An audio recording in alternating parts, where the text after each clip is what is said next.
Federal Drive is presented by GEHA, Government Employees Health Association, proudly providing health and dental benefits to federal employees and their families. Visit GEHA.com. President Trump wants a new census that excludes undocumented immigrants and reflects post-election data.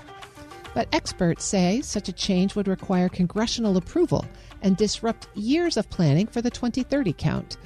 Here to consider whether the proposal is even feasible and how it could reshape the $2.8 trillion in federal funding tied to census data are Meeta Anand and Howard Feinberg. Ms. Anand is Senior Director, Census and Data Equity at the Leadership Conference on Civil and Human Rights. Mr. Feinberg is co-director of the Census Project and Senior VP for Advocacy at the Insights Association. Ms. Anand and Mr. Feinberg, thank you both for joining me this morning. Great to be here. Thanks, Terry. So, Ms. Anand, let's begin with you. As a refresher for the listeners, can you remind us of the legal and constitutional requirements that drive how we conduct our census? Yeah, absolutely. So the census is actually mentioned in Article 1 of the Constitution. It does not use the word census. It calls for an enumeration of all people, which is then used to apportion, or think of the word allocate, the number of seats that each state gets in the House of Representatives. It is further mentioned in the 14th Amendment of the Constitution, which mandates that every person living in the United States is counted for the purposes of apportionment. Additionally, we have Title 13, which is the portion of the United States Code which delineates exactly how a census is to be conducted. And as we all know, it happens once every 10 years in the year ending in 0. So how do those guardrails shape what's possible when you think about redesigning the census if you wanted to? So one thing we know is that the 14th Amendment tells us that it's a count of every person. It doesn't say every citizen. It doesn't say every voter. So right there, that's one guardrail, which is that it uses the term person and not the term citizen or some other term. The other thing we know is that it has to happen every 10 years. And the first one occurred in the year 1790 per the Constitution. So we know that that happens every decade in the year ending in 0. What we also know is that it calls for an actual enumeration of people. So historically, that has been interpreted as not a statistical sampling or a administrative records effort, but rather requires this effort of going out and doing a count of each person, which is why you have that familiar trope of census door knockers, where you have people going out and attempting to do that count of each and every person. That's really helpful. So, Mr. Feinberg, let me turn to you. President Trump has issued a directive that calls for a new census that excludes undocumented immigrants and uses data from the 2024 election. What would that shift mean for the integrity and the independence of federal data collection? So there are some complications there. So from the perspective of the Insights Association, where I also hold my hat in addition to the Census Project, we responded right away, very excited about the prospect that the president would be interested in investing more resources into the census, because it's a massive obligation of federal resources that takes an entire decade to put together in preparation and development. So we looked at it from that angle. If you take it from a specific angle of holding a mid-decade census, which might be what he was suggesting, we don't know that for certain. If that is the case, there are restrictions on doing a mid-decade census that present just a simple legal problem in that you can only do it in year 5. And, we're already running out of time in year 5, certainly in the fiscal year. That's almost over. But also just in the practical year. And putting together and conducting a census, as I said, takes a whole decade. That would be an extremely complicated thing to put together on very short notice, no matter how you're going to do the count exactly, whether or not it has anything to do with questions of citizenship and immigration status. It doesn't really matter. It would still be a Herculean task. And on top of that, there is a legal impediment in already existing that such a mid-decade census, if you ran it, could only be used for purposes of, say, the divvying up of federal funds, of which, trillions of dollars every year are guided by census data. So yeah, that would make sense. You want to get more accurate data for that purpose. That's cool, but the law says that you can't use it for purposes of apportionment and redistricting. So that, based on what presumably he would be looking to do with the data, he would not be able to do that under the course of the law. Got it. So, Ms. Anand, let me come back to you. From a practical standpoint, if we did a new census, we probably couldn't get the mid-year done in 2025, as Mr. Feinberg has just said, but it takes a long time to prepare to do each census. You have the rules, you align everything. If we change the rules in 2025 for the 2030 census and don't count undocumented immigrants, what does that mean for the actual process? And then what does it actually mean in communities that are already hard to count? Thank you for that question. So firstly, any change the Census Bureau makes, it has to do research on the impact of that change on the overall accuracy of the census. The Census Bureau itself says its mandate is to count every person once and only once and in the right place. So you have to see how changes impact that mandate. So if you start doing changes such as looking to exclude people from the count, you would need to add in questions, whether it be a citizenship question or an immigration status question.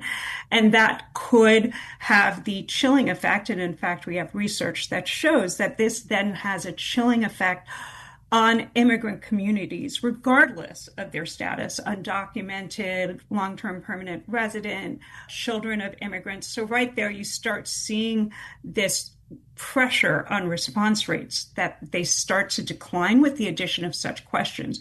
To your other point, any change has flow-through effects. So once you add a question, you also have to consider you're changing the length of the form, you're changing how the form is designed, and a lot of those things often get researched as well.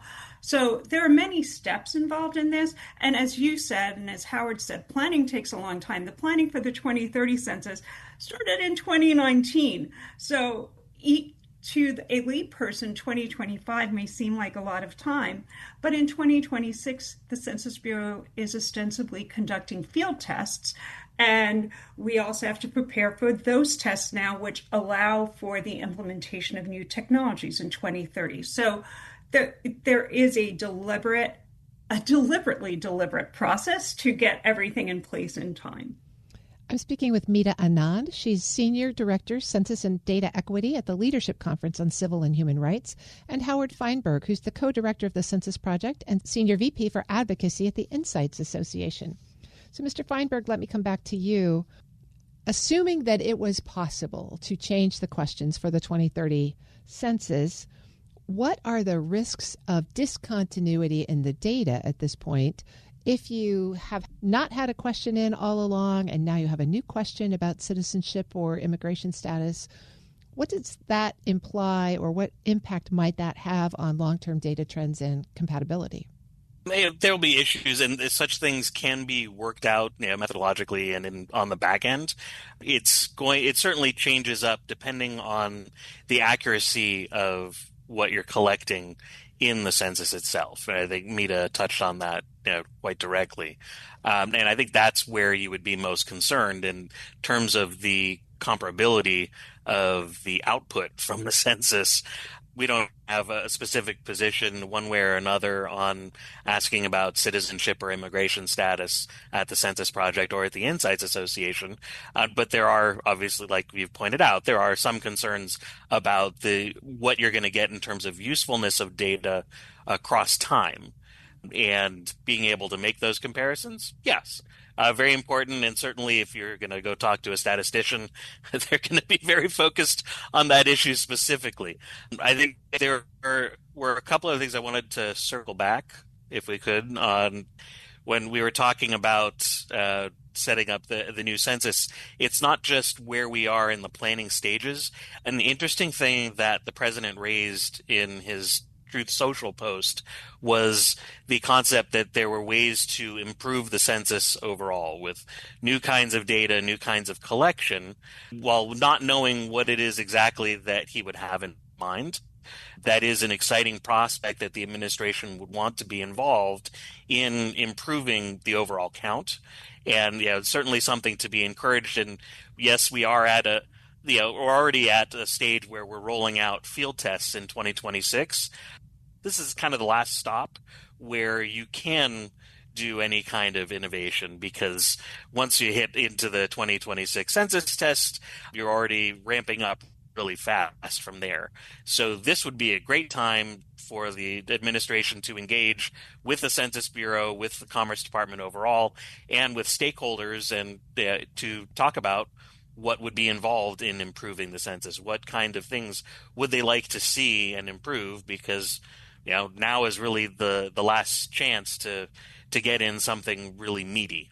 And do you see any evidence of that collaboration door swinging open at this point? Not yet, but that might need to wait for at least the nomination of a new director of the Census Bureau, because we have an acting director in Ron Jarman, but I assume that they would be most comfortable with their own nominee. That hasn't happened yet, but hopefully that's something that will happen soon. Ms. Anand, I want to come back to you. You mentioned at the very beginning counting every person. Much depends on that census count. Federal, state, and local decisions depend on accurate census data. Talk us through what kinds of programs and policies use the census count to make decisions. Sure, absolutely. And I do want to say, while Howard stated the position of his organizations, I do want to say the Leadership Conference on Civil and Human Rights is opposed to the addition of a citizenship or immigration status question on the basis that it would lead to an undercount of many of our communities that we want to ensure are accurately represented in the data. And that goes to your question directly. Why do we care that people are appropriately represented in the data? Well, firstly, is representation, as we went through, the number of seats you get in the House. But so many states and localities use the same data to draw district lines within their communities. Then you have the notion of $2.8 trillion of federal funds going to states every year for federally guided programs. So we're looking at programs like SNAP. We're looking at Medicaid. We're looking at Medicare. We're looking at hospitals. We're looking at schools. I could go on forever. We're looking at roads and public transportation decisions.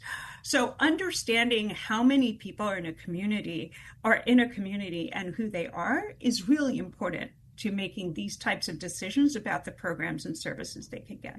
And I would argue there's a third point, which is less policy and more personal, which is data are the story we tell about our communities and about our country. So in order to truly understand who we are as a country and to tell the story of ourselves, we need to have that accurate and complete representation of who is on the ground. That's really helpful. People, regardless of their immigration status, draw services, I guess is where you wind up. Mr. Feinberg, let's wrap it up with you. How do you see this proposal playing out? And what should folks be watching for as the conversation unfolds? It's very difficult to tell exactly how it's going to play out because we don't know exactly what was intended and meant in the Truth Social post. However, you can look ahead. I mean, there are already bills in Congress looking at new mid-decade censuses. There was a bill to basically renumber a decennial census is done in year zero. There was a bill introduced to change that. Instead of year zero, we're just going to do it right now. And just set the date from now on for the next census from whenever that bill was enacted and just go from there. So legislators can get very creative. I don't think any of those things have any real prospect of becoming law. I don't think those changes are going to happen. And we discussed the legal impediments. I don't think a mid-decade census is going to happen. But certainly, turning the focus towards what data we're going to get from the census, what methods we're going to use going into it, I think it's an important concern for policymakers. And it's great for them to be paying more attention to it now instead of waiting until maybe year 9 when suddenly, there's a decennial coming. I guess we should pay attention and give it a few cents to put those numbers together. That's a great change. And also, for everybody outside of the policymaking sphere, because the private sector relies on this very basic demographic information for making decisions all throughout the decade.